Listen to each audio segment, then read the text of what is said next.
get it out there so that walking away, everybody in this room's on the same page. Also, some of these moves are a little obscure. You might not, see, but we'll do our best to perform them. Bob, do we have a wrestler type? We have Nate over there. Oh, good. Me and Nick. Oh, good. Well, we'll need you in a sec, but legal holds. The first topic one was always with the legal holds. If the wrestler applies a legal hold that's allowed, and the opponent causes it to become illegal, we're not going to penalize the offending wrestler, the offensive wrestler who initially put in a legal hold. Also, the referee wants the wrestling to continue. If it's an illegal hold, stop and penalize the illegal hold. But if it's a potentially dangerous hold that's becoming iffy, we want to verbalize, we're going to try to prevent it from stopping the match. We're going to verbalize it before somebody gets hurt, somebody gets hurt, and also before we have to stop the action. We might verbalize, be careful with that chicken wing, or this is the Zoom. return your opponent legal to the mat. So we want to keep Here's a this. good example here. You guys got a hammer block here, and this guy makes it illegal by raising his arm up here like this. So you can caution him, but then he does that, that's a point against him. Yes. He loses the point. So if the defensive guy or a guy does it repeatedly, then you call him a sportsman. You could. That could be an option. Yeah. Because you stop it Come on over for here. potentially dangerous, you won't penalize, but if he does it repeat, you say you do it again, you're gonna get dinged on sportsmanlike. Still illegal hold. But if you don't give a point for illegal. You can. Not If against, he puts it up for himself, and you penalize this guy. you pet the defensive guy. Yeah, defensive guy. I've done that. If you make Okay. it. So the next topic, next slide, you'll see, is slam. So when we have a slam situation, as officials, we want to call it, we want to stop it immediately, we want to be very decisive about stopping it. Often there's a fine line between a slam.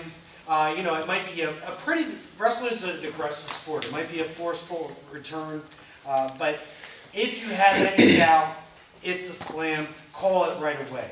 If you might have some doubt whether it was a slam or not, it probably wasn't a slam. Yeah, what's the definition of the slam Definition of slam is lifting and returning your opponent with unnecessary force. It can be from any position. It can be from a standing position. It can be from the base position. It can be from any position. All we're doing is returning with normal unnecessary force. So I can, pick my opponent up here and slam him down to the mat. He hits his head first. It's a slam. Or I can even trip him here and put him down here. Unnecessary force. If I'm not taking care of returning my opponent safely, it can be called a slam from any position. That's not a slam. Slam requires you to lift the other wrestler off. That can be unnecessary force, but it's not a slam. That's a distinct difference. It can still, a forceful drill or Correct. fallback I'm just is saying- also considered a slam. It's just returning the guy with unnecessary They force, have to- whether it's up here or from here. Correct, you just have to come off So the those mat. are still considered slams. It's, You don't have to lift them up. It's all the same thing. correct. They're just illegal holds. Yeah, no, there's nothing that says that you have to pick your opponent off the mat in order for it to be a slam. No, in fact, it highlights it can be from any position. It can be from any position, but they have to be lifted. No, it says returning your opponent to the mat with unnecessary force. Yeah. That's a definition. Returning your opponent to the mat with unnecessary force. It does say lifting and returning. It does not say lifting. Here, John, you sit here. We're going to all circle around you. So Damon, when you Well, if it says it, say that. Yeah, read it. Go ahead and read Because I it. thought it was returning. Slam is lifting and returning an opponent to the mat with unnecessary force. But then this fraction may be committed by a contestant in either the top or bottom position on the mat as well as during a takedown. A slam shall be called without hesitation. So, clear as mud to me. Good. All right. So one comment I have, and of course this happened today, but when I set an arm in a junior high school match, and the Coach goes, oh, you're gonna allow this? I go, yeah, it's head and arm.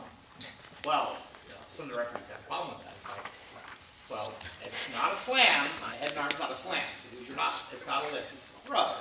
And yeah, there are certain throws, belly to belly, belly to back, and saltos and suples that are illegal, but a head and arm, by definition, is a potentially dangerous hold when you've got them on the mat. But a head and arm throw, not illegal. Not illegal, but it could be a slam. Again, the key, and there's no definition for what unnecessary force. Same as there's no definition for reaction time. Like, we refer to these things, but that's where you have to apply your judgment and common sense. How much force is unnecessary versus, like you're describing a head and arm where, okay, fine, the guy flops, and you hear a little bit of, thighs hitting the mat or something, but it's not unnecessary. We'll let the sound make the call. So what are you gonna do when you see this? Stop, release, potentially. Nothing, Fine. nothing, Okay. nothing at all. Dangerous. Now you stop. Okay.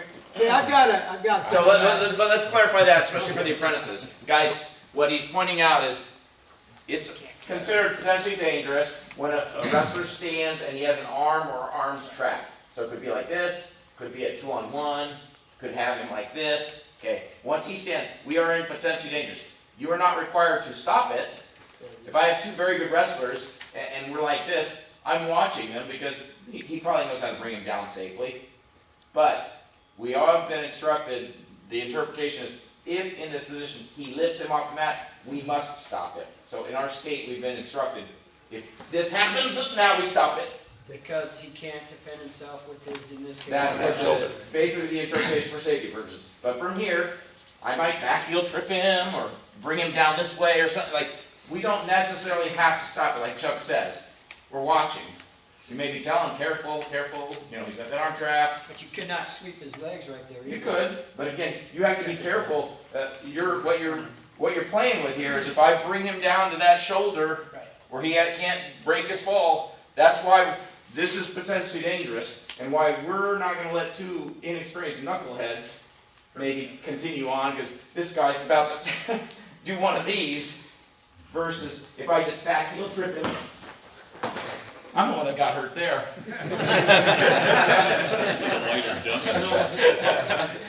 L&I. So I had a situation last year in a metro and had the trapped arm, but I really felt like he was trying to get me to stop the match in that position. And because he didn't, he lifted, but it was just like a pop, and he kind of looked at me like, trying to get aren't a you going to fresh stop restart. that? Huh? Trying to get a fresh restart. Yeah. So he'd take the guy back down the mat. I said, no. So from the position that you had him, if you got his arm or whatever, you're behind you, and you're throwing him down, and you're just pulling behind you. Yeah. But he's hitting hard. We could say it's unnecessary roughness. You could, again, it's his responsibility generally, right? Like my responsibility to bring him safely to the mat.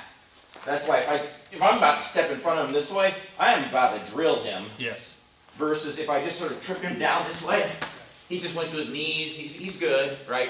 But if I did that trip, and again, he falls and bounces his head off the mat or something, you could call, that's unnecessary force. It's a forceful trip, right? Could be an illegal hold, could be at one point, could be in a recovery time situation. So, in general, again, we've been told with the trapped arm or arms, if he's lifted off the mat, stop it. Blow the whistle and stop it. If they get to their feet and it's trapped, use your judgment. But for you apprentices or less experienced guys, if you're not comfortable, just like any time, just pull it dead. Say, oh, that's too dangerous. Right? And everybody will go, oh, but hey, it's a potentially dangerous hold, I was afraid. And I don't want this guy to get hurt. what's really important also, and it's here later in the notes, but when we get to this position, when the wrestlers get to their feet, all wrestlers, not just the apprentices, but we want to start to look and focus on those trapped arms. And all wrestlers, because this is a new rule from us as of last year, when we see a trapped arm, make note of it, be super cautious. Wrestling is a very aggressive sport. Half of your match might be potentially dangerous. Okay, it's going to be a very aggressive sport. It's not our job to stop every single move from happening. But by all means, to try to keep it safe, we want to be aware of it. So when those wrestlers come up, you see a trapped arm, note it. As soon as that wrestler goes off his feet, stop it right away without hesitation. Yeah, if we might go back just to that definition about the lifting part of it, it says top or bottom, does that mean you're on top, you'd have to lift the guy up or something like that, or I don't know, I don't interpret that. Yeah, well, what we're talking about here is when there's a trapped arm. Yeah, and I don't want to I'm go talking back about to- when I'm Just back. back to regular. If I'm down on the bottom and the guy puts 2 boots in, Yeah, or 1 boot in, and I stand up and Yeah. fall back hard, yeah, that could be a slam. okay. That's what they mean. Or the double grapevine, which will be, well, that'll come up and potentially dangerous. So Leg ride. We'll address that here in a minute. Okay, moving on. We're gonna go through a series of illegal holds, about 30 of them. From our feet, a souffle or a salto. Can Paul Jackson, you would come up and on Bob, show us a souffle or a salto. Essentially, what we're looking at, and Can I do it on you? no, that's just a bit. So I could take Bob, as he said, I could take Bob back, a number of safe ways. Or if I'm a show dog, I'm a hot shot, or Greco-Roman style, I might. Or even without the arm, right? Just around the waist. There we go. I might take Bob directly backwards and boom, right on the back of Bob's head, or onto his shoulder, or safely over. Even if it's safely over, if I'm performing that move where I'm going directly back and my opponent is going over top of me, even if it's safe, it's an illegal hold, illegal move. Yeah, Damon, what you did wasn't. But You could probably perform one, couldn't you? It's a back arch. And you take the guy with, bring him over. Yeah, I'd like to Remember see Chris that Taylor on in the Bob. Olympics? Yes. Getting pinned? There you Russian go. guy. That's it. And that's a great point, because there are moves out there that are going to look very good. You won't see a lot of them. So it just has to be straight over. If he comes Yes. at an angle, Correct, that's not it. illegal. Exactly. If we're throwing, an over/under, and we're tossing our guy to the left or the right, it's a good move. Okay, don't stop it. But if your opponent's going straight over you, and for that same note, if we're jumping over our opponent, we talked about the flying squirrel from our feet. From our feet, we're jumping over, diving over our opponent. So I'm not going to do it here, but essentially what he started doing is Never done it. diving over head first with their feet and up at the ceiling, and then coming back down and ending up in a scramble position. And so again, you won't see much of them, but they are highlighted this year. They are focus points for illegal holds. By the way, with that topic we were just talking about earlier, lifting an opponent. If you haven't taken the test yet, that's going to be, I'll give you a clue here. It does say opponents on their feet, they have an arm trapped. What should you do? Should you stop the match? True or false? And the first answer I said, oh yeah, stop the match. That's potentially dangerous. But the key is they're on their feet. They've not lifted them. I filled in the lifting. The answer says literally, the referee shall stop the match. But it's not shall when they're standing. May. Shall when you lifted him with the arm trap. What's next? Thank you. I'm moving on. The intentional drill and the forced fallback. I think what we're looking at here is from the feet. We're talking about something like boom. Or it can happen with the leg right in again, like Chuck was kind of describing. If guys got, so Nick, get on the mat. I'll be the guy that takes the brunt here. So this guy, maybe he's got leg right in or something. If this guy tripods up or something, and then like tries to stuff me in this way or backward or something, forcefully down, could hurt his opponent. So it could be a forceful. We're supposed to stop as soon as he's next to like that. Boom! As soon as it comes to his feet. Like, the feet. Tripod up, he's okay. His That's feet, another. so his 3 weight's points of contact is Correct. fine. As soon as he comes to 2, stop. Yes, when his The weight leg is rides supported on by the his feet. feet. Yep. And if they're not supported by the feet when we're here, it's gotta be like this. So that's And this guy, and so And this guy. go ahead and stand up, because the other thing you gotta be aware of in this situation, so go ahead and come to your feet. Are we stopping this? No. Well, Yeah. How come? Still touching your foot. Correct. Your foot's on the He's ground. not completely supporting my weight. So just because I have a quote leg right in and he stood up, we don't have to stop this because my weight, I'm bearing weight on my foot here. What we're worried about is this situation. Now, I don't have any weight on the mat. Now, if he chooses to, again, boom, go back to the mat forcefully, that's the forceful fallback, right? So now I get the kid that rides the legs, he tripods up, he stands up, and he picks his foot up 5 times. Is that stalling? So that happened once, okay? That happened once. Somebody said, oh, that's Potentially dangerous. potentially dangerous. Okay, wrestlers restart. Let's say it happens a second time. Oh, potentially dangerous. Hey, you can't do that, son. When you stand up and he's got both legs in, you can't stand up like that. Do you understand? Next time, if you continue to do that, that could be a stall. The guy who was getting leg right? That's how I got. Whoever's doing the offending. Whoever's doing this. So what I'm going to tell you is this, because what Damon's highlighting is actually the NCAA interpretation of this, which I completely disagree with, but I'm going to finish his explanation, which is if we get to a situation where the guy's got legs on me and somehow I keep coming up to here, and we stop because he's completely supported by me, and if it happens repeatedly, the NCAA is telling them to call stalling on the bottom guy. Now, I completely disagree because for this guy to get from here to here means this guy has the crappiest leg right in the world, and he is not being aggressive. I'm being aggressive trying to get the hell out of there.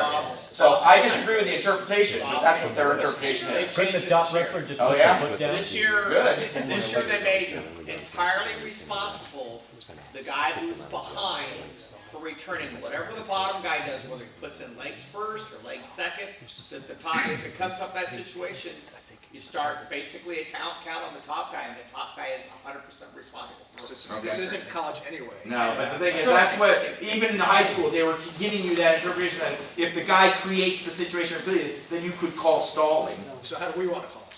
So in answer to the question, if it happens once, you might call it. Happens a second time, it happens once, you might call it, and you might let the wrestler know, hey, that's a dangerous situation. It happens a second time, you might let the wrestler know, hey, when you have legs, you can't throw legs just because he's standing up. So there's going to be a judgment call who's the violator. But it happens the third time, no, I'm not going to sit there and keep stopping the match. At some point, it's either going to be a legal hold or it's going to be stalling. But there should be a communication prior. I would be illegal. Stalling on who? But to Eric's question, and to Lewis's updated NCAA interpretation, where they're putting more of the onus on the guy who's the offensive wrestler, which is probably, again, where it should be, because you cannot stand up if a guy has a good leg right in on you. It means you don't really have a leg right in is what's going on, which means you're not being very aggressive, probably. But to your point, Eric, I think the interpretation, we should give the benefit of the doubt to the bottom guy because he's coming up off the mat. This guy just keeps clinging on to a losing leg right. By the third time, maybe the second time, you're going to tell him, hey, that's potentially dangerous. Guys, we got to keep this on the mat.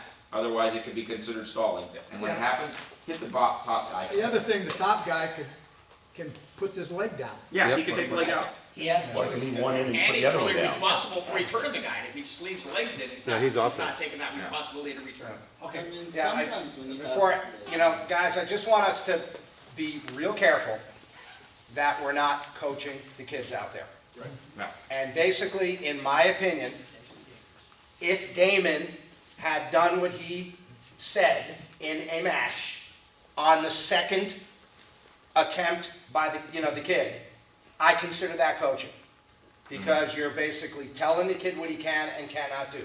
That's his coach's responsibility. As far as the official is concerned, if I'm reffing that match, I'm going to call either potentially dangerous, right? Next time, bingo, exactly. The next time he does it, stall it. And you'd be surprised how quick they're going to stop it. That's why there is a stall warning. You've got to use it. Use the warning, okay? Don't explain 100 times what's going on. Warning, no penalty, nobody's lost any Top guy points or for anything. lifting his leg off the mat, would be my opinion. Again, you're going to decide who the Who's warning causing is the correct. situation. And He has all the again, choice in the world. you know, the difficult part of what Bob is saying is that it really depends upon the caliber of the wrestlers. And again, this is where we get in trouble in most of the areas that we referee, because the wrestling in most cases is not top notch. And so we don't have a lot of guys that really do throw a leg right in and can really use it and, you know, and score off it. More times than not, they're going to throw it in to go ahead and try to prevent the guy from standing up, or to use it as a counter, you know, to a defensive move. And if that's happening, then yeah, I'm gonna call the top guy for something. Again, it's your judgment call out there. You know, you got to get a feel for that match. You know, who's doing what, who's being the aggressive wrestler. First one, will you tell them why you potentially stopped it? Yeah. Again, I'd say yeah, potentially dangerous. Okay, all the weight supported, you know, by the bottom guy. Right. And next time, illegal hold. No, I'm not even saying that. It's not illegal. Not illegal. Stalling. Again. But here's the thing, and to Matt's point about coaching, like, number one, keep your verbalizations to a minimum. Exactly. That you'll avoid coaching. Number two, my verbalizations, in order to avoid coaching, tend to be just a verbal of the signal I'm giving. Green still in control, no change, right? Or 2 green takedown, or I may be repeating a rule to them. Like, you know, again, what I said and the verbiage I used was, guys, creating this situation repeatedly can be considered stalling. I didn't tell which guy. I just said guys, because, and then boom, somebody's going to get it. Or same with repeated stalemates. I just tell them sometimes, gentlemen, just a reminder, repeated stalemates can be considered stalling. Well, that doesn't tell, hey, don't do whatever you're doing again, or what, you know. There we go. Just tell them. Legal or illegal? Illegal, just fingers. Legal. Anybody It's else? legal. You know, I can't see how many fingers. Legal or illegal? Well, that's definitely Illegal. illegal on that. Okay. So it's okay to grab a digit, 2 digits, 3 digits. Okay. It's not okay to put force on those digits. Okay. You see a lot of kids will wrestle. They'll be out here intertwined, doing this things. You know. Need 7 digits if you The want. Irish sheep used to like that. But I know I've in the past, I learned this from college. I said, fingers, careful the fingers. Don't twist the fingers. Again, I'm verbalizing before somebody gets hurt or before I have to stop the match. So if you see me out here, they're doing this kind of things, you know, all tangled up and all fingered in there. You might say, hey, fingers, guys, drop those fingers. Okay? Maybe they do this to you. Drop those fingers too. All of them. I used to Double underhook snap back from the standing position. Okay. You know how to do that? Yeah. So a double underhook snapback's going to look like this. I'm going to lift my opponent up, and I'm going to kick his feet out here and snap him right to his back. So you're going to bump the hip and the legs out. Yeah, and if they were him, I would probably do this to him. Bob's a lot lighter. Do it on Bob. So, and I'm not going to do it, but if you guys can imagine, I'm going to pop his hips out and slam him back down on his rear, break his coccyx, or slam him on his back. Illegal. Hammerlock above 90 degrees. Rick is what? Hammerlock above Tailbone. Hammerlock above 90 degrees. So you can, if you want to get this arm bar, and you know, you can kind of go to the side here and lift this arm within reason. But now when I lift that arm too much, you're going to twist that up beyond the shoulder joint. You want to see that, you want to recognize that, you want to... Well, that's But 90 degrees. Show them the 90 degrees. 90 degrees. Above. Now that... Above Now, right there. There we can go 90, but we can't go up Less above. than. I can do this, but I can't do this. You don't poke any eyes either. What does 45 degrees look like? Oh, jeez. I am a Looks man. like this. That's 130. That's when you're, And guys, again, the difference between coaching and preventative officiating on that move is saying, keep it legal. Keep it legal. Keep it legal, as opposed to saying, don't bring it up above 90 degrees. Exactly. Okay, that's the difference. Keep it legal. So watch, watch that move. So everybody agree this is an encircled arm. This is an encircled arm. We're above the elbow. Above the elbow here, we're in a headlock, a legal headlock. Now, Kit gets really anxious, he goes here, this is obviously an illegal headlock, I have no circle arm. Everybody agree? Yes. Now, what about this? I got a circled arm. Just that wrong. It can be potentially They're always dangerous. potentially dangerous. Because we're Every head, Because on that one, you. every head and arm is potentially dangerous. Every single one. Correct. And you don't need to worry about describing anything. They all are. Yeah, I mean, the question on that one is that, that's not an automatic stop on the one. No. Right. No, Right. they're just potentially dangerous. Every single head and arm. So what's the difference between potential dangerous and an illegal hold? Potentially dangerous is when something goes to approaches its limit. Okay. What about application versus? Illegal holds are illegal because of the risk of injury. Okay. Upon application. Yes, and we are not going to measure whether or not, for instance, the full Nelson has 1 pound of force or 200. As soon as they get to a certain position, once they have achieved the illegal hold position, we are just stopping it because now we consider that on application, whatever that is. And again, whether he's putting any pressure on that guy's head with no arm contained, or he's got it like a walnut trying to crack the nut, right? Doesn't matter. Once he's just applied it. This just applied it, just like that. It's the same as this. I got a quick question on that arm. So let's just say you were in that position. He kept it legal at 90. Like this, the bottom wrestler squats. So you stop it. Now you're not calling it was legal in your eyes, so you're not given an illegal hold. No. Just injury, right? Well, it wouldn't even be potentially. Well, so to your question, to answer your question, first of all, a legal hold that either turns illegal because of the wrestling, so nobody did anything, like maybe the bottom guy caused it, we're just going to stop the action, and we can issue a potentially dangerous because the bottom guy caused it. Secondarily, if he's needing injury time because he squawked or because you asked, are you okay, you know, then you can issue an injury timeout. But a legal hold made illegal by the opponent isn't going to penalize the guy who's applying it. So if the injury time ran out there, He loses if he called for injury time. There's a difference between injury time and. So if they squat and I stop the hold, Yeah. do I automatically start injury time? If you stop it, because you're declaring injury time out on his behalf. One of two things, Yes. either injury time or recovery time, one of the two. So if it's illegal, it's recovery. Right. If it's just, One I'm of the two. crying because I'm on my back and my shoulder, Yeah. I stop it because he's screaming in pain, Yep. which that's my responsibility. Yep. I You start start the injury clock. time Correct. immediately. Yeah. It's the ones that are breathing that say, I can't breathe in this But one. then you stop talking. Yeah. You can still talk. You're That's fine.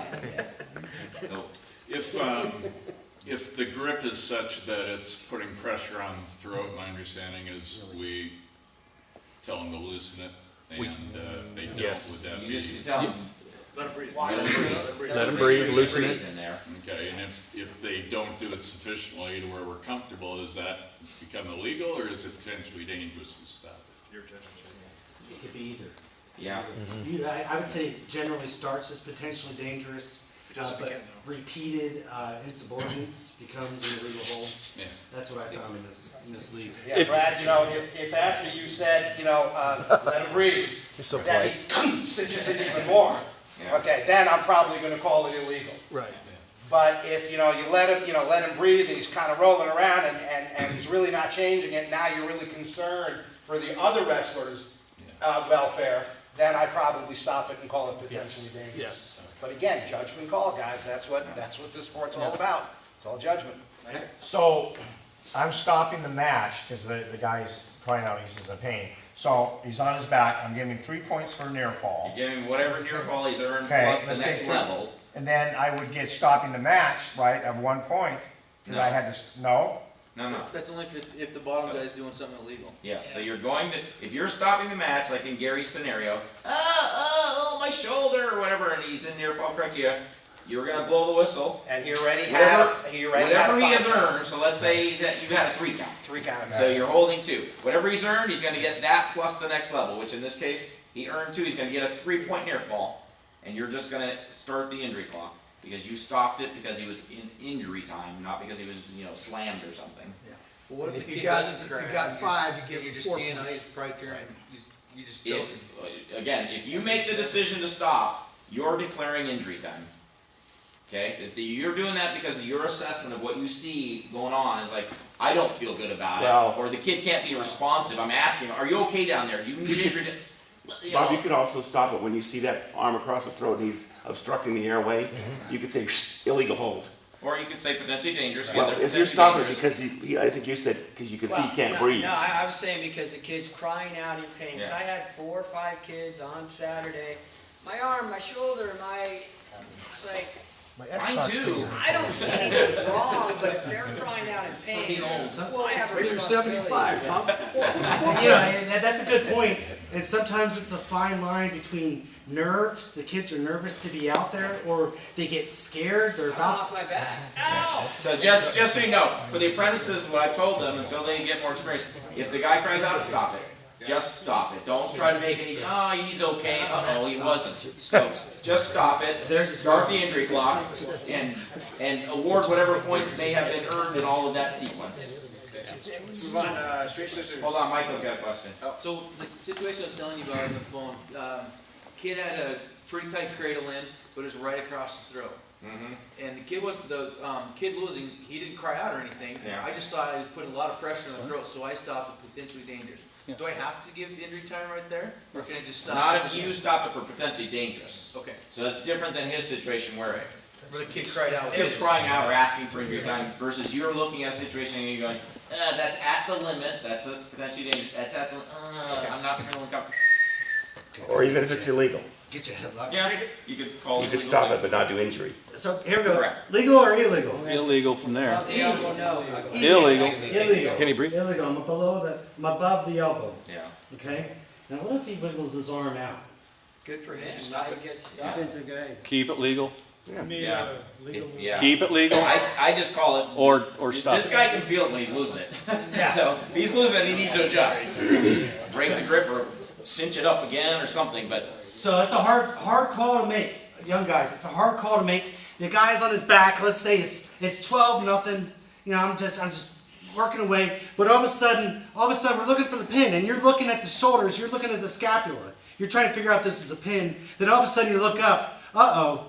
Now you're counting your fall points. Okay. You're in number 3. You're in number 4. You look up. Uh-oh. What do? You stop the match. Illegal hold.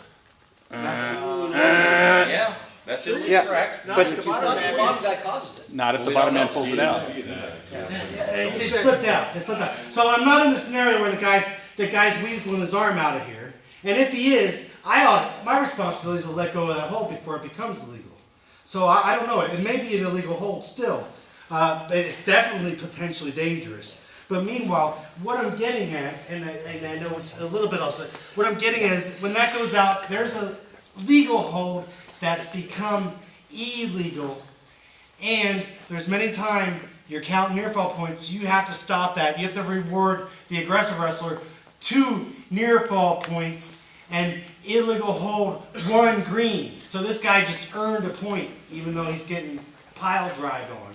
And you're not going to be the most famous guy in the room, but it's going to be the right call. And So David, here's that one- has to do where you are. If you're here looking this way, that's Yeah. good. If you're over here looking for the scapula, you Might don't not see see any of it. Never see it. Unless So you're- one other situation you're gonna see is probably the most common, right, of calling these illegal head and arms. When they throw them like this, and then they do one of these. See what I'm doing here? Oh, it's above the elbow. Yeah, you got your own hand. It's not encircled, right? This is what you're gonna see. He's gonna throw him like this, he's trying to pin him, and he's gonna do one of these. Show these people over here. And in the moment, it's gonna look kind of legal, right? If you're not looking close enough, because you're gonna sort of forget. So you gotta watch for that. So for the Bob, young, what's your call if the guy reaches with his left hand and grabs his trunks, his own trunks? Well, that's a technical violation, not allowed to grab uniform. Yeah, So, but a lot of guys miss that one. so the thing is, watch for this, and a lot of times when I see this happen, when I see it, what I'll do is I'll blow the whistle and grab his hands. I go, see that? You don't have the arm encircled. That way they don't do one of these to you, where you blow the whistle, hey, you didn't have the arm. Yes, I did. Show us over here, Bob. Show us over here. Is All right, that coaching? what's that? Not if you've already stopped it. No, I already stopped it at that point. just explain what you saw. Once the guy's gotten his penalty, he gets a little free click. So, you gotta throw him a lot of times. He's on the outside of the arm like this, right? and then he's trying to pin him, and he's gonna do one of these. Like you got both hands on the elbow or the bicep or something. You guys all missed it. His heels were inbounds, but he wasn't touching his hip. So they were Okay, out. moving on to straight head scissors. And there's blood on the mat? So before you go off of that, before you guys go off of So that, he's straight hand scissors. A lot of times you're gonna see it. He's in on a takedown, and I'm gonna. And you know when you got a straight head scissor, you can tell by the knees. The knees are pointing downward, not outward. Like a frog. What about if you have a figure four there? Oh, okay, how about if you had an arm in there? It's illegal if you have an arm. No, it's illegal. Figure four, you can figure Except on a leg, one leg.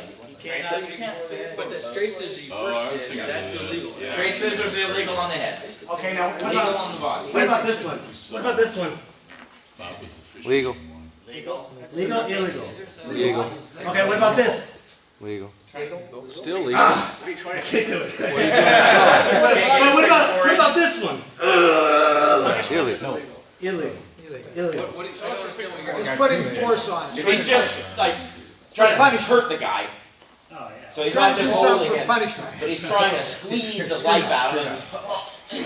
Like you see him like a thigh master. this here. Bottle man for faking it. Alright, he's making him do it illegal. He has a good accent. Full Nelson, Damon. Okay, full Nelson. Put it on Bob. So probably the easiest one here is it's just going to come up and probably about 5 times a match. So here's always the question. What's the definition of a full Nelson? What's that? There is no definition. There is no definition. It's a trick question. There is no definition. This is why it's important to understand different violations. And the nature of an illegal hold is something, again, where there's a risk injury. That's why we stop it. So, when we look for a full Nelson, we are going to, because there's pictures in the book that show, you're so big, that show stuff like this, right? They'll show like a couple pictures. Oh, that's a full Nelson. Oh, that's a full Nelson. Okay, what about this? Full Nelson. Nope. Depends. Like, can I exert the illegal force down on his head when this hand is alongside of his face? Now, if I've got maybe his ear guard, now I can. So we're looking, again, you got to understand the nature of an illegal hold is that we are now in the position where the injury can occur. So a lot of times you'll hear coaches go, there's a full Nelson right there. No, it isn't. Like, this guy has no force on the back of his neck. His hands might be touching his cheek or the side of his, ear guard or something like this. That's not like this, where I have the actual force. Yeah, So the one that we'll see more than anything else is when they're hopping from one side to the yeah, other they're too side. slow to get it out. Right, They're and here, that's now the they want key. to switch sides, and right there, too late. Exactly. Yeah. And that's another one that if you can grab them, say, look. Yeah, see what you're doing? Or I always ask them, you know what you did? Yeah. Yeah. Okay, yeah, you can't put both in there. Okay, how about this? That's legal. Legal, double arm bar, right? Potentially dangerous. Okay, now how about this? Sit up on your feet. I can't see. You gotta- Depends on where the grip is at. Depends on where the grip's at. Okay, what do we got right here? Illegal. Illegal? To the side. Can you get it to the side there, Damon? Here, do it on me, Damon.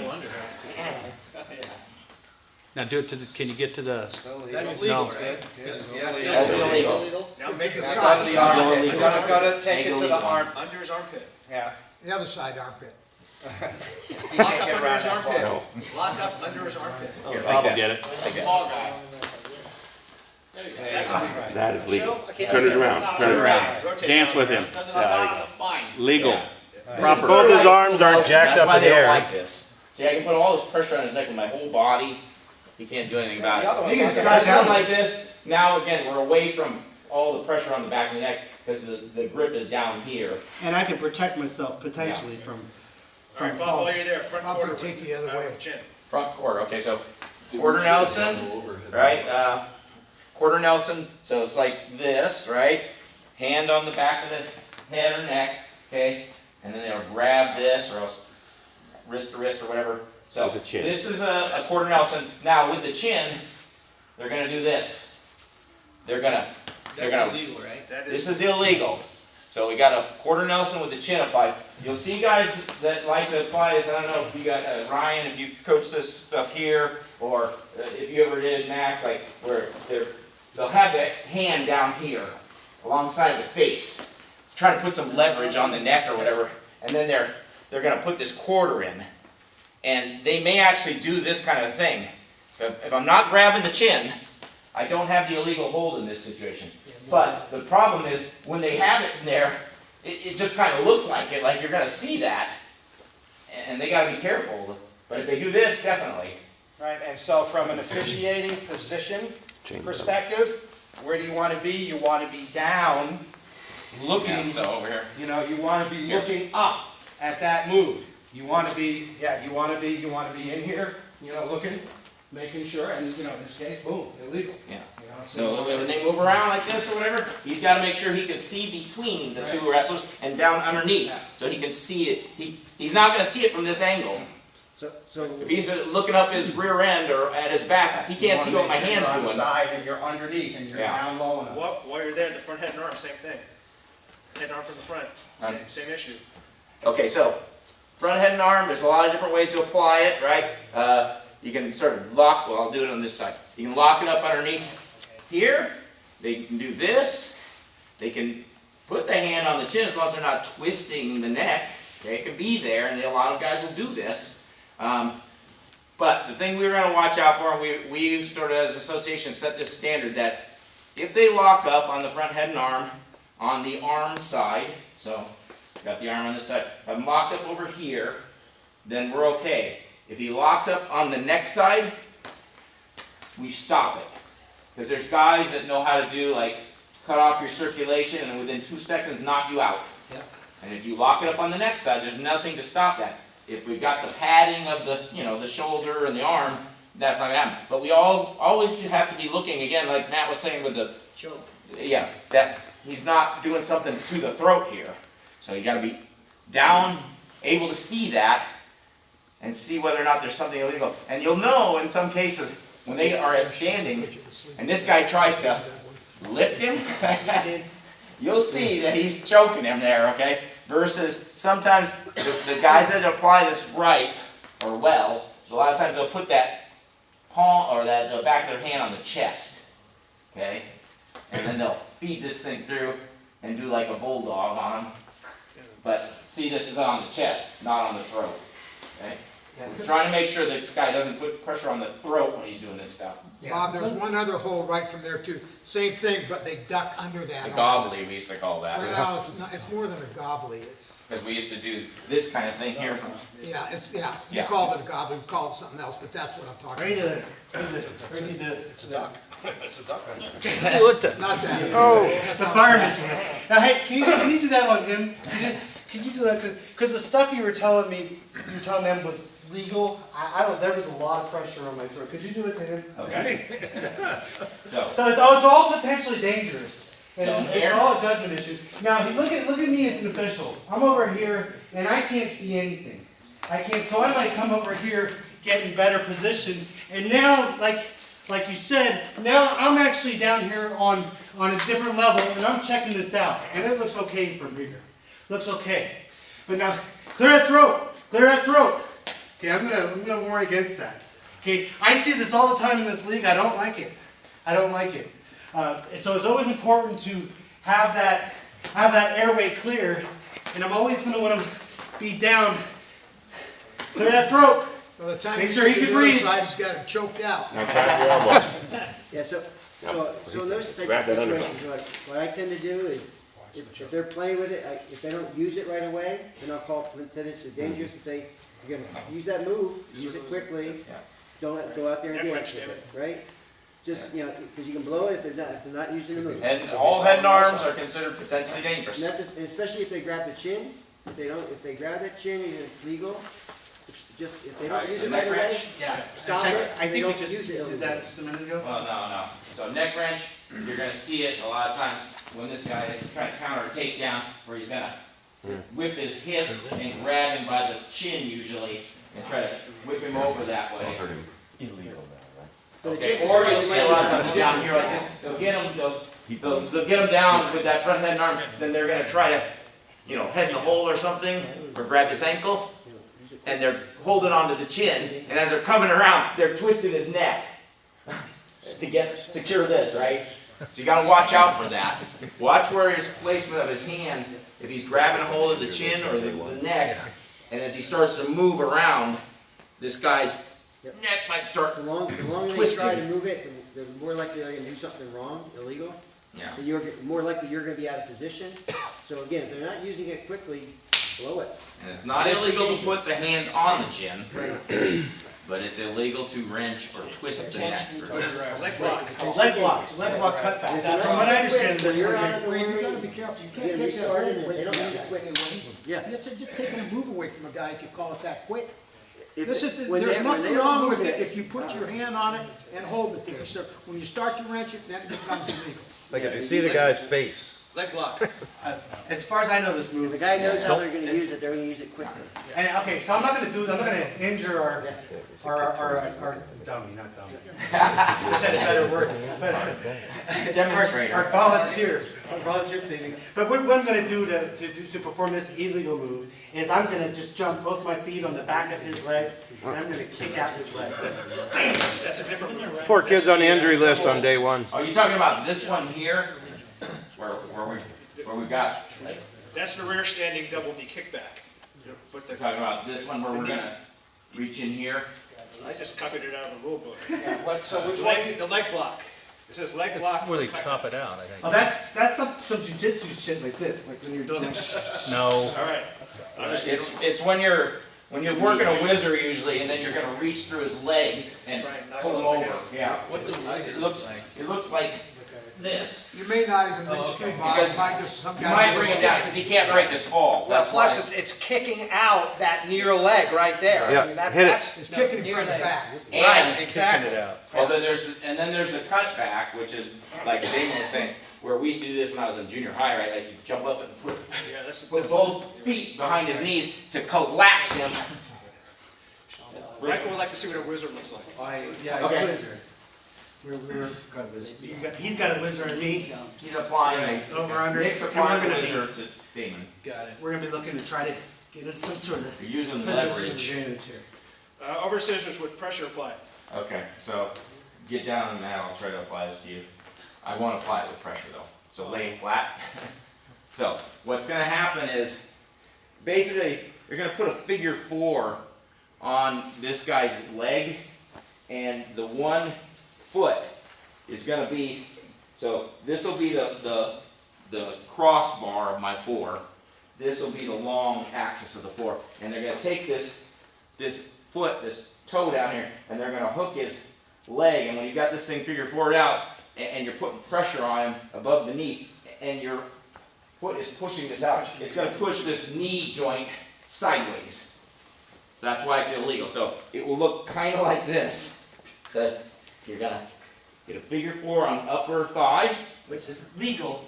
Yes, so this is legal. This is the over scissor right here. As soon as I overhook that thing. Right. And it's gotta be putting pressure on the knee if you're higher. Yeah. It doesn't do any well. You can see that knee. Yeah, so right here, if I start moving my hips this way, that's gonna put all the pressure on his knee to go bend 90 degrees that direction, okay? So is it illegal as soon as you? Yes. As soon as I hit it, Yeah. Way up. yeah. All right. Yeah, Bending, don't worry, twisting, or don't wait for pressure or anything, just by application. Bending, twisting, or forcing any body part beyond normal limits and self-explanatory. Back bow. Back bow. So, There's a couple of those. so it could happen like, I'm riding, he starts to sit out, so sit here, and then I was trying to put a cradle on, now suddenly I'm trying to put it on his back now, I'm pulling him this direction before get back to your stomach. And I'm trying to do a cradle here, bend him into a cradle, he turns away from me.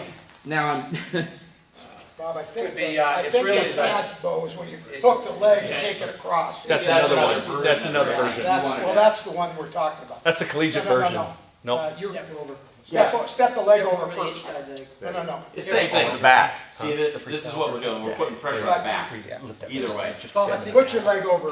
They can't move. I think it's where you start on top of it. It's like you grab it and you yank really hard going up over. Yeah, and actually, yeah, you hook the leg Well, up just like do it that. already. Or the. There's a lot of ways to apply. The Or the main thing most with famous backhoe is is that the the high back is extension. bending the opposite Right. And it direction. can't go It's anywhere. when you hunch. Or the most famous backbone of all time, the camel clutch. Iron sheet. Right, camel clutch. It's a Or backbone. under, or Yeah. the double underhook.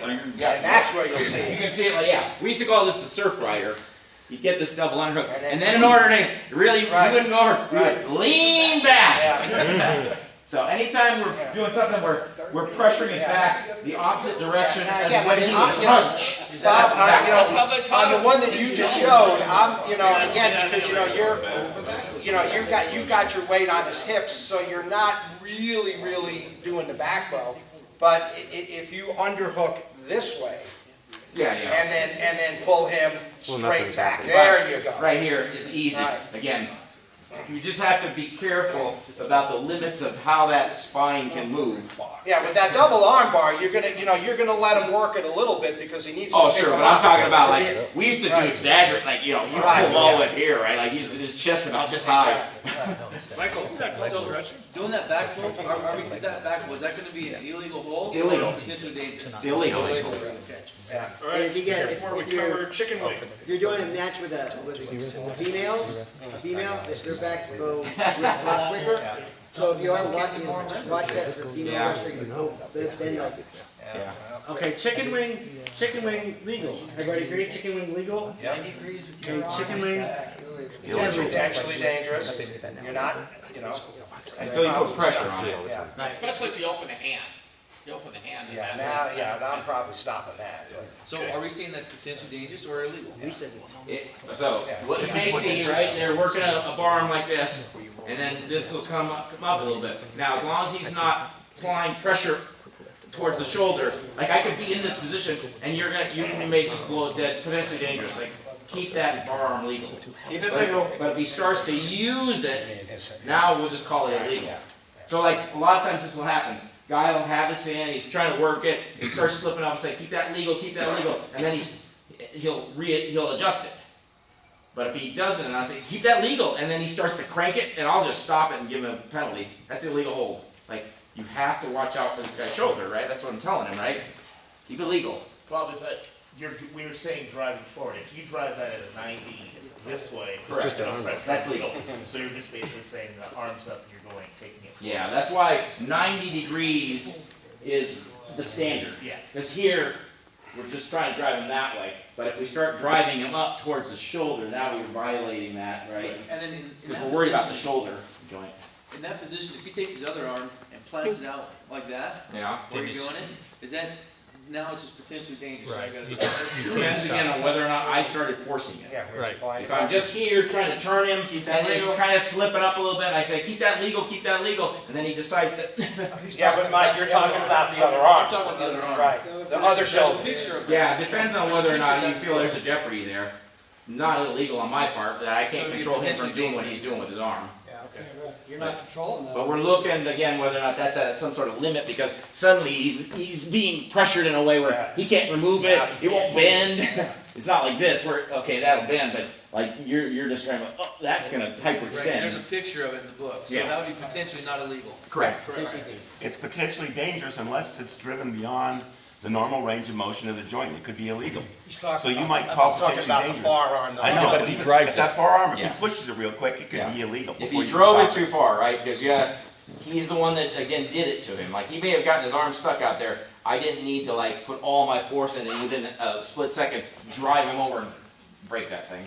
Yeah, you rarely see that. Yeah. So this is a kind of interesting one. Here, get your feet there. What's your name? I'm sorry. Nick. Nick. So let's just say we're hand fighting like all this.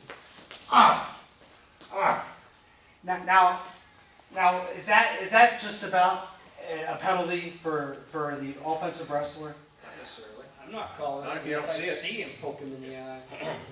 Tough call. Yeah. Tough call. It's a very tough call.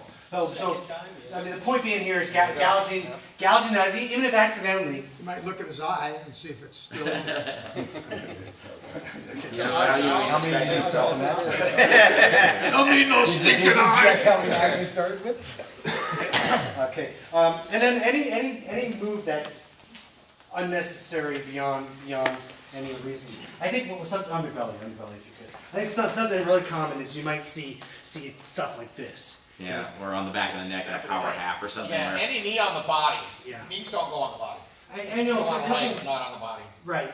And a couple moves before ago, we said, we talking about a joint or an arm beyond Joint beyond beyond range reason. of motion. And this is something I see often is we got a half, it's a persistent half, I'm going all around the mat with it, and this guy here is like triple jointed, his arm's up here, and you got this really funky situation where this guy is like looking, You'll see it with girls. Yeah. A lot. They'll have their knees flat on the mat, and somehow they could get pinned here, because their back can go all the way over, Exactly. without their knees ever leaving the mat. And I had that last year, and I didn't call it, I couldn't call it, I tried to call it, and but I just wonder, even especially after putting this together, that probably is potentially dangerous. But Call it that, yeah. some folks, They have a choice, they can go to their back.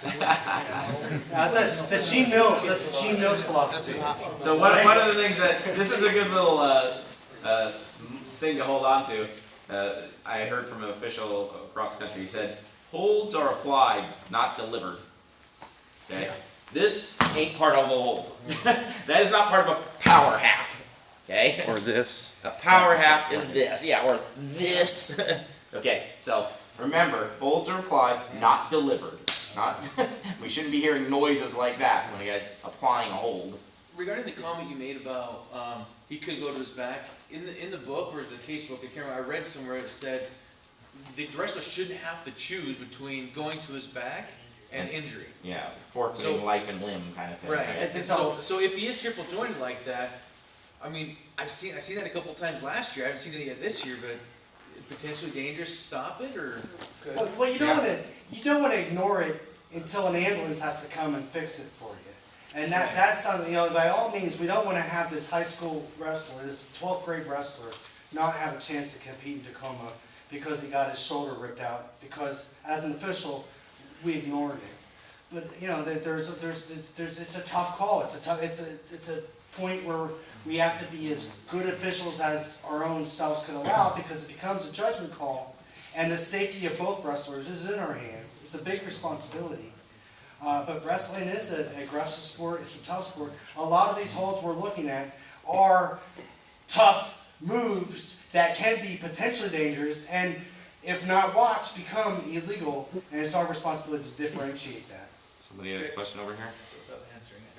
All right, potentially dangerous holds. It's a gray area. Well, so with that though, especially you'll see it especially with little kids, where the kid is going to be flat on the mat, he's not going to go, and the other kid will get his arm in. I can't do it because I'm not that flexible. But you'll see his elbow go to the opposite side of his head, but he's not going. And at that point, you got to call it potentially dangerous. I agree. And at USA Wrestling, they actually specifically told us little kids will do that because they're flexible. They're flexible. All right, show us a double wrist lock. Double wrist lock. Now that's another one of these more obscure sort of pretzel. Yeah, it's like that. Can you turn around so we can see it? Here. Let the guy that used it. This is old school. Named after him. You can kill somebody with one hand, can't you? They still got a key lock. You guys remember the old picture with Dave and Mark Schultz? This is the one that Mark put on the guy and took him back and kept his arm going. The Turk that was promised the city and everything, and he tore his arm off. So he lost, well, he couldn't go on, he beat Mark, but then Mark could In beat my 30 everybody years else. officialing, I've never seen anyone apply that hold. I've only ever seen that from old time. How about Yeah. split scissors? Right. Like all the rest of these holds. Split scissors. I wasn't trying to. Oh, wow. Point it. I was. Okay. Come on, Bob. What? Go ahead. You want me to apply it? He wasn't the old timer. I got a question on the Alright. key lock, because I see it done in front, as if the key lock's. What they're worried about is, again, the shoulder and the elbow pressure in that situation. And that wrist lock was no different from all the other moves. You're just taking that arm outside the joint.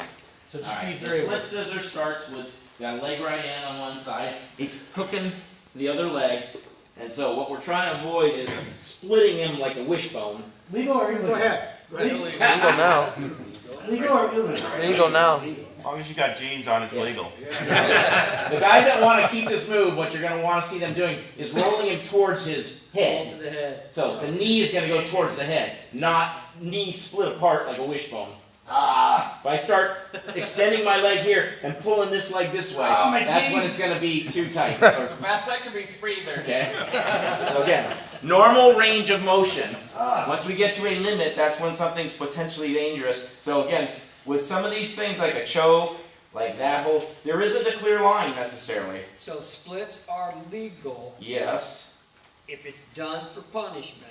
It's not. Correct. Or if it's taking him beyond the normal range That's of motion, right? That's punishment. But the thing is, you don't know exactly. There isn't a clear red line for when does this turn into a choke? Right. When does that turn into too much splitting? Right? Like that's your judgment. You can pin in splits easy if you roll into them. Yeah. You separate the legs, you roll into it, and there's a huge difference between them splitting them to hurt them and to pinning them. And you can see it.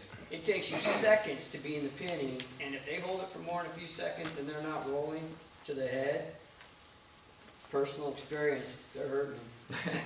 But again, it's not illegal, it's potentially dangerous. Unless they push you on. Yeah, again, depending upon how it's remember how it was. All right, you're still potential. That was on the Paul Well, that was the double wrist. Right, but that was from the front. This is the key lock from the. I think we're still talking about this. It's just the chicken No. bar. No. Arm bar. All right. Well, Paul, show us the key lock. Double wrist lock. I don't know if I can do the key lock, but it's basically a double wrist lock taken all the way over. Yeah. Again, we're worried about the joints here, doubling up on that pressure on those joints. And I've seen that one time. So guillotine again. Start with a leg ride, okay, and then brings him over, and then what he's going to try to do here actually goes the other direction, David. So he's going to go. You might start with a power half or something. He's going to try to slide, sort of a reverse half here. There's okay? no wrong there. So now. Can't lock hands. Cannot lock hands until I put him into criteria. Which he's in been criteria. for a long Do it time. now, but the thing is, when this is developing, right? For David, Could be that there. CR I life can't lock period. up here until I get him into criteria. Now I can lock it. Let's lock it. So it's like a headlock without an arm now. Right. It is. Why is it potentially dangerous? Well, any. It's not now. Ask Damon if he thinks it's potentially dangerous. All right. Well, no, wait. Where does that say that's potentially dangerous? It's not potentially dangerous. No, it's not. Any headlock is potentially No, dangerous. you were asking. I pulled it out of the rule book. It said potentially dangerous. Guillotine. A guillotine? Article 2C says. No, a guillotine, right? Yes. Yes, okay, yeah. It's potentially dangerous. Right. Because if you pull hard and wrench on it and throw your hips into it, you can, you'll tear ligaments out. When you lock his head or at any point? After near fall criteria is met, they can lock their hands. Once criteria. But Once criteria. Once you the whole thing can be potentially dangerous. If they like to go on the other side. It's on the leg.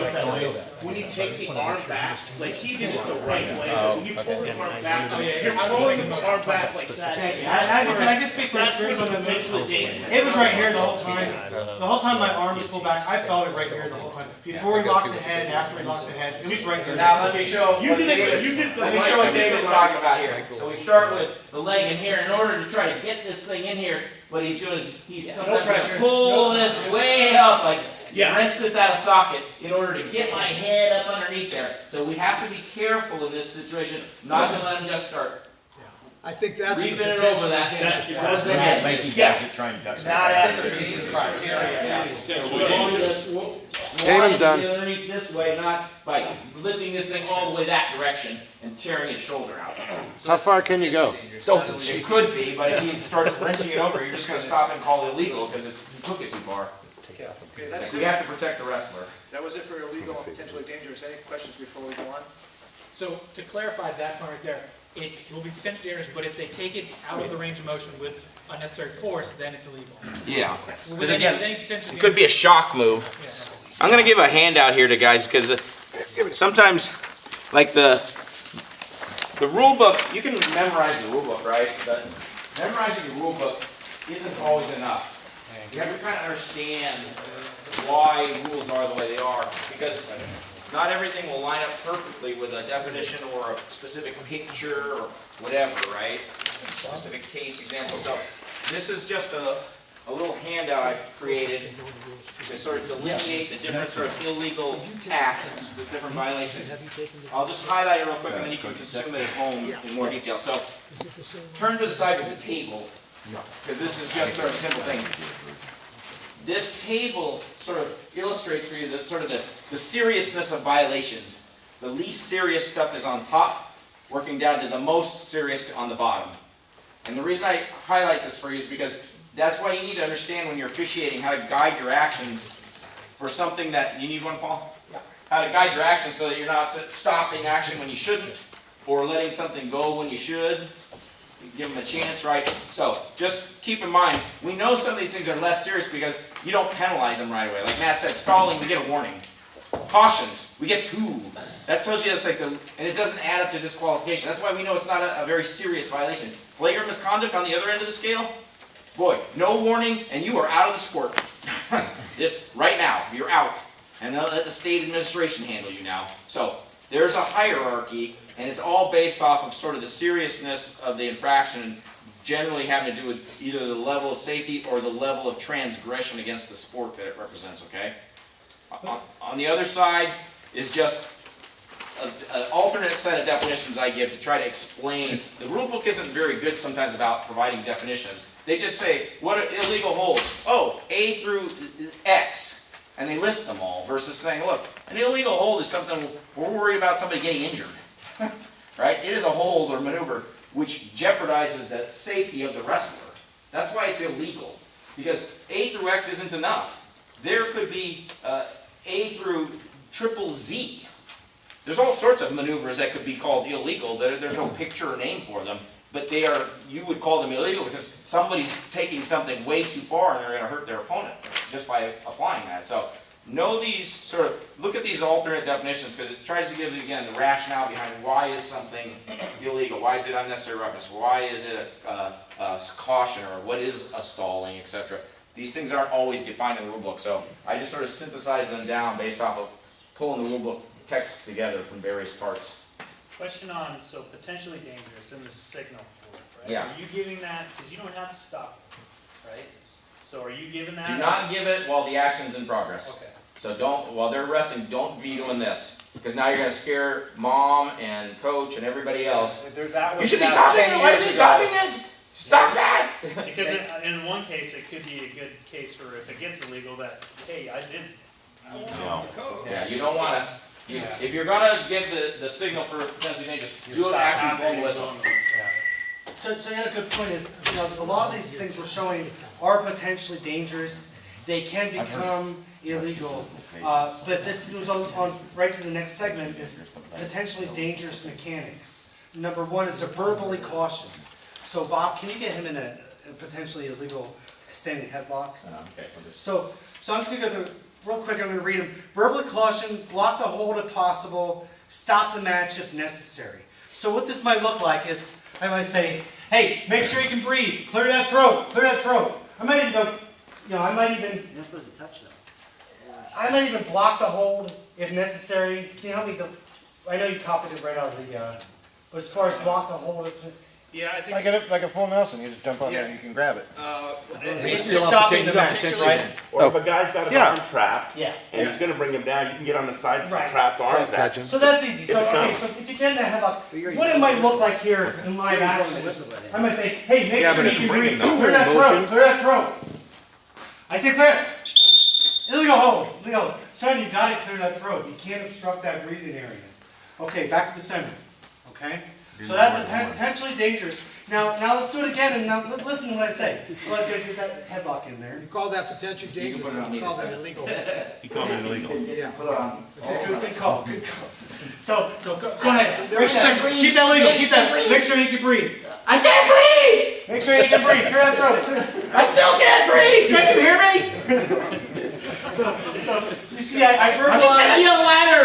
I verbalized. He corrected it. The match goes on. Ideally, we don't want to interfere too much. So that's a potentially dangerous mechanics. Sensitive stance, supporting all way, ref stops. It's good. So that's the double grapevine. Yes, sir. How long are we gonna let that go for? That squawking? No, that's in that situation. Like a front head and arm that hasn't resulted in somebody finishing something. Exactly. How long are you gonna, From how long are you gonna experience, let it go? from experience, I lose my Definitely. patience at about the second and a half time, third time, and I'm gonna start deducting points. From experience. He's hanging on, he's hanging on. Hang on.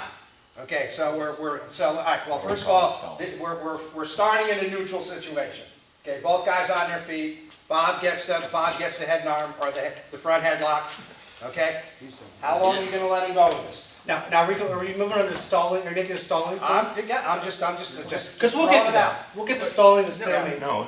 But Matt's asking, how long are you gonna let a potentially dangerous hold go before stopping? Well, that's not potential. That's not potential. Now it is, because I got a front head and arm. I mean, That one it could be indefinitely. completely legal and not potentially dangerous.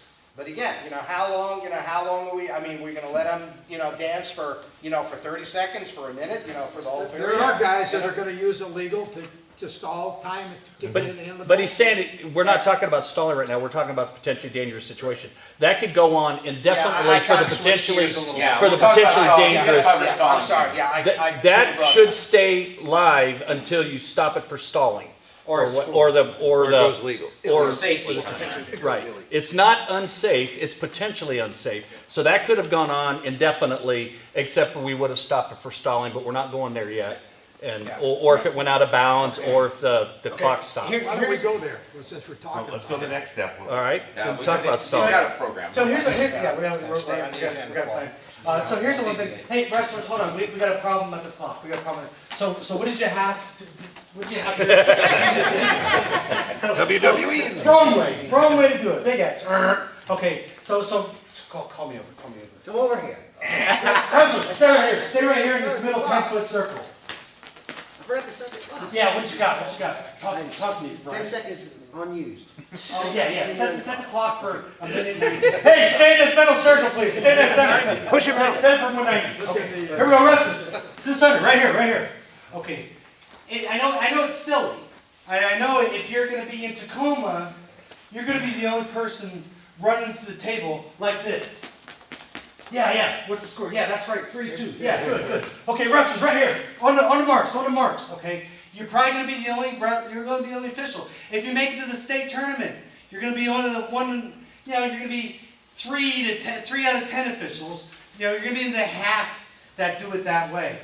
Here's how not to do it, or even we walk out of bounds. Go ahead, walk out of bounds here. Wrestlers go out of bounds. Wrestlers, back to the center. Right here. On your marks. Okay, for that split moment, I turn my back. They're like children, Bob. They're like, who's the father? Who's the parent in this room?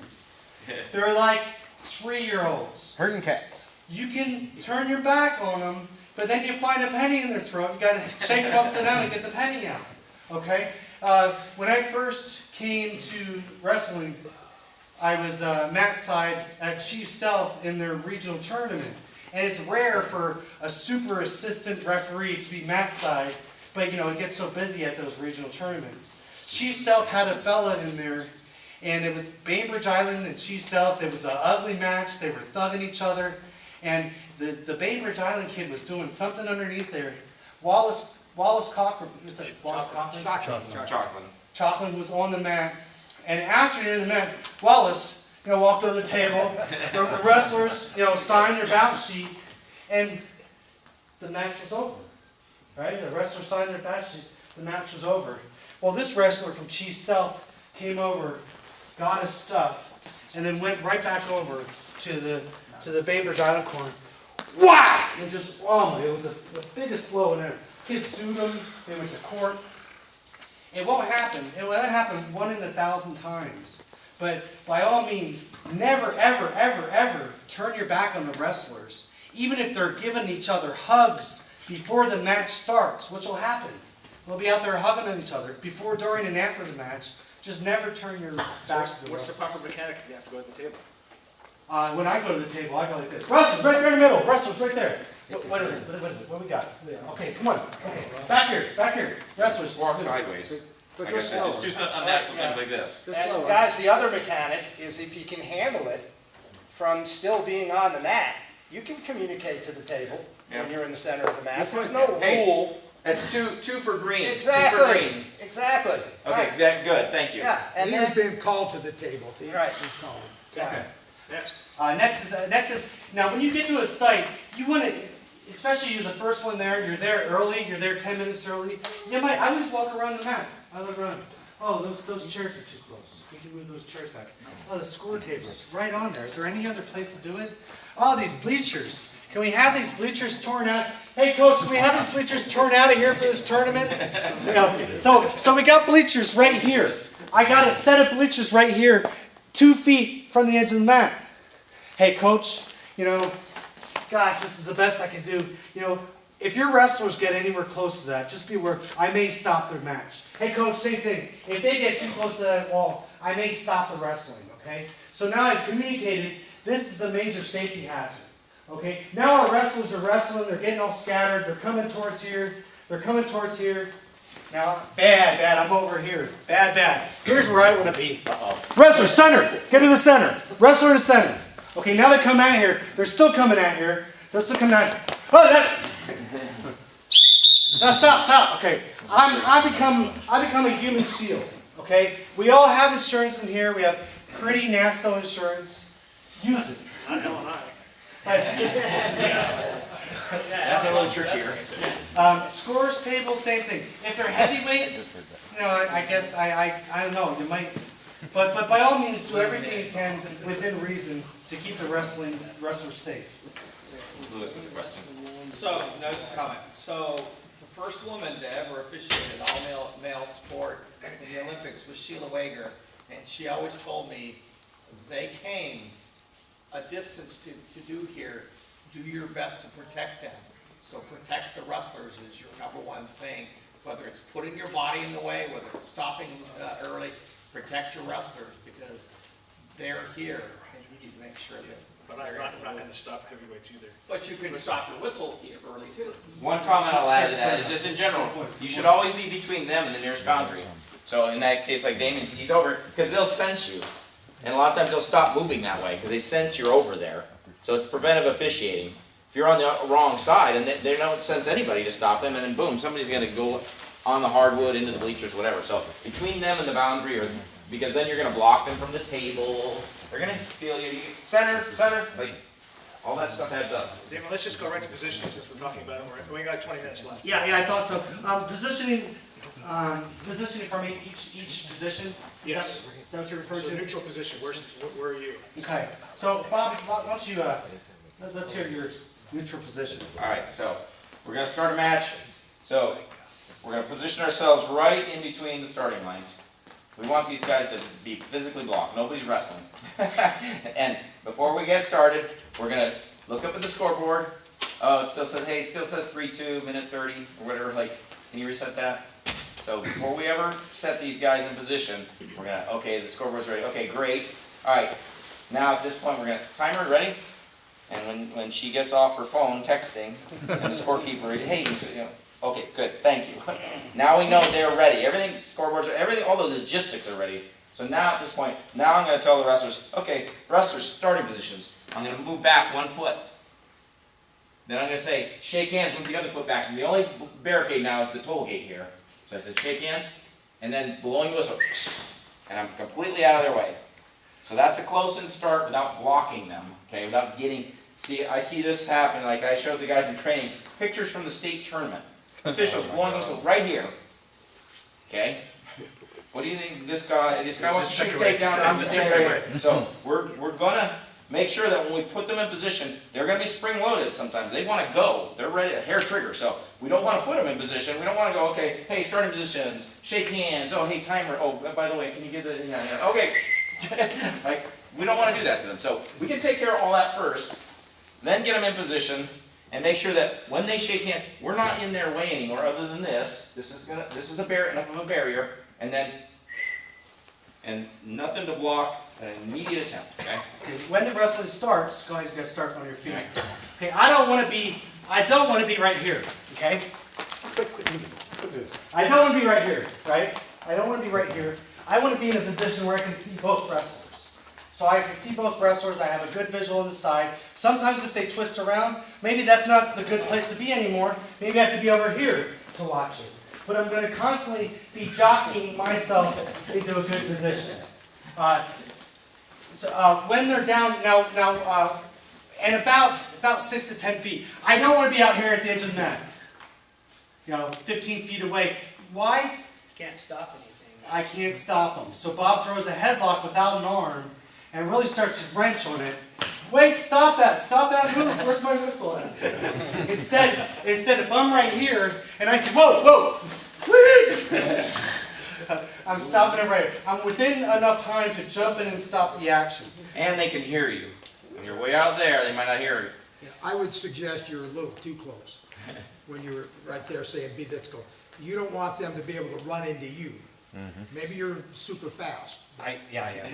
You say 10 feet plus, then maybe 6 to 10 feet. In general, I tell guys two steps at least back, okay? Close enough they can hear me, close enough I can, but not so close that all of a sudden I'm in their way when they stand up and start moving. And referee's position.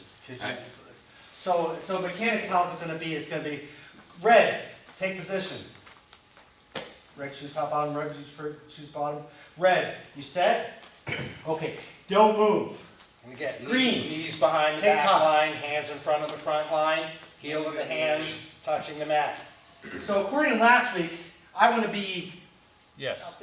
right here, Yes. okay? I don't, according to the new rule change or the rule suggestion, I don't want to be right here. Or behind. I could be possibly here. Should be. I could probably be better off here because I'm going to look at this knee. This knee can't be bumping up or touching, so that would be a caution. Okay? The hand's got to be on the belly. The other hand has got to be on the elbow and not the bicep. Give him a caution. First year. Okay? The bottom guy's palms have got to be on the mat. Not his palms, heels of his hand. Heels of his hand. Thank you. And see his head in the center midline, on or above the center midline. So it doesn't have to touch. No, it has to be above the midline. And it just has to cross. It doesn't have to Yeah. be right down the middle. Yeah, because remember, my head is this wide, right? So if this part of my head is over the midline, that's still good enough, right? You What could we're trying to never avoid is start this a kind legal of thing or with this your kind of thing. Right? Okay? But it doesn't have to be perfectly. That's so fat that no matter where you have it there. Doesn't have to split my nose and my eyes, things like that. So I'm watching him. Remember, I'm making sure the bottom didn't move like I asked it to. I told him not to move, he didn't move. Top, take position. Now here's what I do.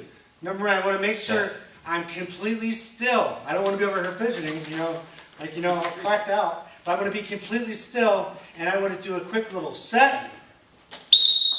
You see that? Now, young guys practice. Old guys make sure we still are sharp. Time. I win. It was an ultimate tiebreaker. Riding. But it's simple mechanic, but it's very easy to screw up and to really get yourself into hot water in third period with 2 cautions. Tell them when to do the caution. Was that? When do they apply a caution? When his hand was on here and you have him set, when are you going to apply the caution? Okay, go ahead. Set bottom man. I think that's what. Maybe I'll answer you. Set No, bottom man. Set bottom man. Don't move. Top. Take top.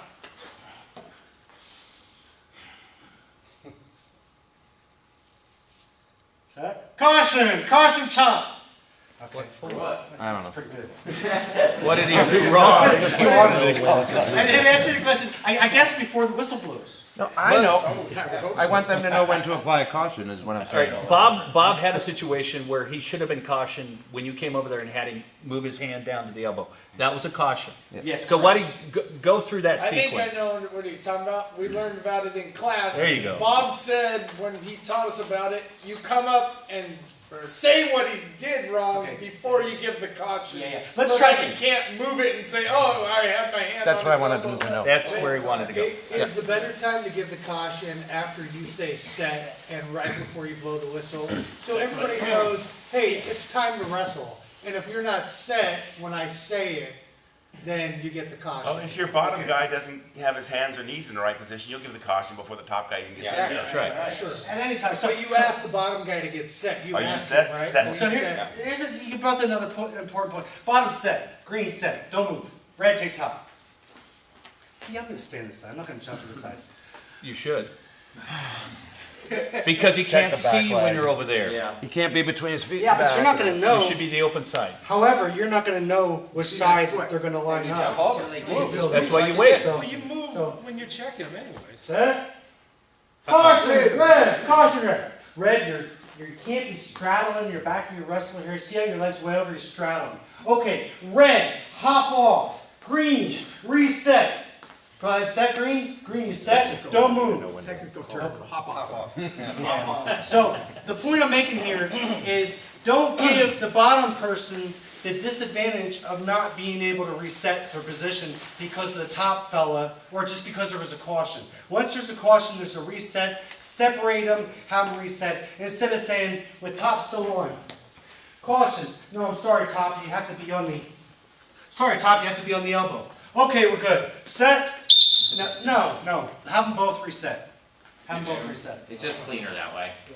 Damon, the top guy doesn't have to be set until you back off, everything's ready to go, and you say set, like a half second before it. I I'm thought they'd gonna be say- set earlier. I'm gonna start the match as soon as top becomes set and still. So if top is taking their good old time to get on top, granted, they gotta do it within reason. If top is fixing their knee pad and taking a look and checking their girlfriend out, I'm gonna get impatient and I might even hit top with stalling. But I think your point, Brad, what you're kind of looking for is when he settles out. Like, I was being like really deliberate, right? I was like, okay, you have that knee there, here.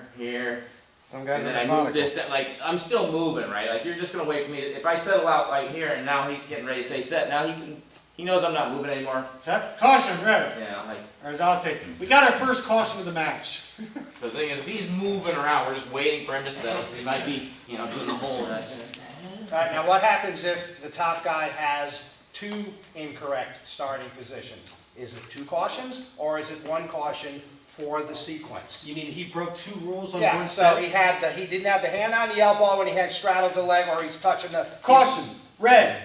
Sorry, red. First of all, number one, you can't straddle that back leg with, and number two is you gotta be on that elbow. Right, so point being, guys, it's still one caution. Give me a break, ref. He's wearing a sweatshirt. And again, let's separate off the fiesta. It's a compression sweatshirt. Doesn't extend But far no, enough. yeah. Extend over the elbow. Okay, moving on, just we have very limited time. Position I love the during compression action. team. Be close enough to see. I call it the triangle rule. When they're on their feet, you make a triangle with the two wrestlers. But when we're down, let's just say we're going towards a pinning combination. I want to be on their level. So now I'm going to be on this level here, maybe. And I'm going to jump over to here. Oh, and now we're pinning here. Now, just as I want to be safe at a safe distance, I don't want to be too close here because I can get walloped by the wrestlers. I get kicked, or I might do one of these here if I really have to get close. Now, if I can only see this one shoulder down, scapula here, turn this way, and I see we got one shoulder down, and I hear the ref, he's pinned, the coach is saying, and this is all I got, I might have to get in better position and get over here and say, oh no, we still got, now what I'm not going to do, I'm not going to put my hand here to see, I'm not going to put my hand in here to see if we're touching, right? I'm not going to touch the wrestlers. But if I can... It's really tough with those new fight shirts. Yeah. Because they bag down. Yeah. Well, we get paid by the hour. I say if the shirt touches. It's bagging down. You just assume that's his body. That's in the rule book. That's why it has to be tight fitting, right? Like. There was a couple times on Saturday that some of those shirts weren't as tight as I like, and I called pins. That's iffy though. Because that shirt on both scapulas was on the mat, and I called a pin. Now, Gary, I'm not saying you were wrong, okay? Right. But with the kids' programs, it's a little bit different because you can't get a compression shirt that tight typically. small. But, so we still have to make that judgment call on that, but in high school, I don't think there's any choice, if that. It says it in the book. Yeah. Come to your feet. But kids stuff, we want to keep the kids wrestling. I mean, I gave them the benefit of the No, doubt, but right. I was like, I can't tell. No, them. you're right. So here they come to their feet, wrestlers come to their feet, I'm going to come to their feet with them. I'm going to square up with them. I'm not going to end up in the position where I'm looking at their butts, right? I'm going to be head on. It's tempting though, wasn't it? Okay. Now they're going to be dancing. Now they're going to Kevin Spacey. Okay. Did you do it this way? Now in my head I'm counting. But, in Hannah County, but here we are, 1, 2, 3, go, try to get out, man. Okay. I don't see anything going. Do you see what I'm seeing? I don't see the offensive wrestler. I don't see him making an attempt to return my wrestler back to the mat. Matt would have called it 20 seconds ago. I would have too. So at this point, I'm going to say, now, am I going to stop the action? No. I'm going to say, stalling. Red, you have got to return him to the mat.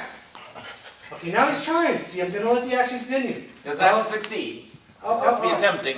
Oh, but now what do we got doing? Why are you sitting back there, David? Yeah. Double A cut Two stalling here. Your kid's gonna be on the injury list. Okay, so now look, now what do we got? Okay, he's still trying to get out. Stalling, Red, that's 1 point, Red, you gotta return him. I don't have a receipt. Okay. Point being, okay, so he can stall. What I didn't do. Stalling Red. Stalling Red, you've got to return him. You've got to return him to the mat. Okay, I did not stop the action.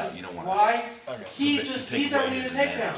My defensive wrestler is earning points. I'm not going to penalize my defensive wrestler by stopping the action. I'm going to penalize silently and keep the action going. Top. Now, go ahead, do another stand-up and lock your hands as he's coming out. Wait a minute. That's not. You're not gonna stop until you have the point? I'm not going to stop the action if my offensive wrestler is stalling and my defensive wrestler is in the middle of performing a stand-up. On the feet. You're saying you're not stopping the action. I'm not going to stop the action. No, but you're Unless you're down on the mat. You can call him for stalling. Okay, I'm going to sign, I'm going to penalize, but I'm not going to stop the action. Yeah, but guys, again, point of preference. So, again, my personal way of doing it, I'll stall warning, top man or stall warning red, whatever. I'm not going to explain to him why I'm, again, in my opinion, it's coaching. That's it. Okay, again, there are some guys that prefer to do it. I don't think there's anything in the rule book that says you can or that you can't. But again, be aware of that. In my opinion, the coach clearly knows why we just dinged his guy for stalling. Does he though? Yes. Well, you know what? Might be the only coach that the kid got all week. If he doesn't, again, that's not our problem. Right, but is that the chance where, I'm like, I need to take him to the mat. Let's go. To the coach. You do what? I would say, You never want to talk to the coach. No. No. Yeah, just verbalize to the wrestlers. Yeah. Loud, if you want the coach to hear, just make sure it's loud enough that he can hear. Stalling green! Now, what we don't want to do is we don't want to penalize the wrestlers and have the wrestlers have no clue what's going on. That's not our problem. We want to at least communicate enough so that they know why they're being penalized. Yeah, I mean, quite honestly, guys, look, if I then ended up dinging him a point, and, I can see that I've got the deer in the headlights look like, what the hell, then I'm going to go, hey, man, you got to take him to the mat. That's after action's stopped. Exactly. You have to. And after I hit him with the point. Yeah. And Matt, it's December The 5th. match is over. It's December 5th and you got a tournament and you're gonna tell them, it's January 27th, I don't say a word. Go ahead, stand up with the locked hands and then go out towards the other. So So here we go. I got a technical violation. Locked hands red. 1 point green. Okay, I didn't stop the match. No. Until it's over. You don't stop it, that's true, but you're not going to signal. You're not going to realize it. You may You just signal show that it. locked hands, but you're not going to award any Good points call, yet. good call. Okay, so I got locked hands. Okay, but that was my only point is I didn't blow the whistle. I didn't stop, and I didn't verbalize the penalty. Not But I did. There's 1 point here. Riding on. Okay, Free now move! Free move! So now they're going towards the out of bounds line, and now I'm in very bad position, okay? I want to be over here. I want to be right here. Where's the out of bounds line? Center, right here. Right here. Right here. Remember those bleachers? You're sitting in them. Yeah. So I'm gonna be over here. I want to verbalize first. I'm the coach. Center. Okay, but they're not gonna listen. They're gonna come over here anyway, and I want to be straddling the out of bounds line. Out of bounds. Okay. 1 supporting point of each wrestler out of bounds. Okay. but I'm in a position, I'm looking for, I'm not, Locking hands, 1 point. Big guys, but good. Oh, yeah. I'm not anticipating it. So there's a fine line between anticipating it and being in a position to call it. Okay? We don't want to stop the action when one wrestler's about to score, they're about to dance back in. But I want to be in a position where I can easily see, and as we get closer to the out of bounds, I might go from focusing on the moves they're doing to their supporting points. And as we get to here, I'm going to start to study their supporting points. I'm going to start to say, now, what did Bob tell me about which supporting points there are? Right? I'm going to go through my training. And there's a supporting point, there's a supporting point. Don't forget the locked hand. There's 2 supporting points out. This gentleman's in. Okay? Do we want to go through on our back? Or we get into that? 2 minutes. Yeah, we got 2 minutes left, so I would Damon, just say. you need to give the point for the locked hands. I will. Oh, okay. The action stopped yet. Alright, so, I'm still hooked on the free moves. It's getting interest. It's Bogo. getting- Get one move for free. next meeting, 2 weeks from tonight, last meeting before the season starts. And take your test by next Monday, or you will be unassigned. Yeah, I'm making assignments now, so some of you have seen, I started by giving out tournament assignments, still in the tournament cruise on Saturday, so you should have assignments out there, take a look, log in. Answer expeditiously, don't hang on to something for days and days and days. If you can take it, take it. If you don't think you can, decline it. Give me as much time as I can have. I'll start filling in the rest of the assignments starting later this week, so everything in November is assigned out right now. So by the 20th, which is next meeting, you need to have your certification stuff done. Because if you're not, I'm going to start taking you off assignments if I gave you some assignments that are at the high school level, okay?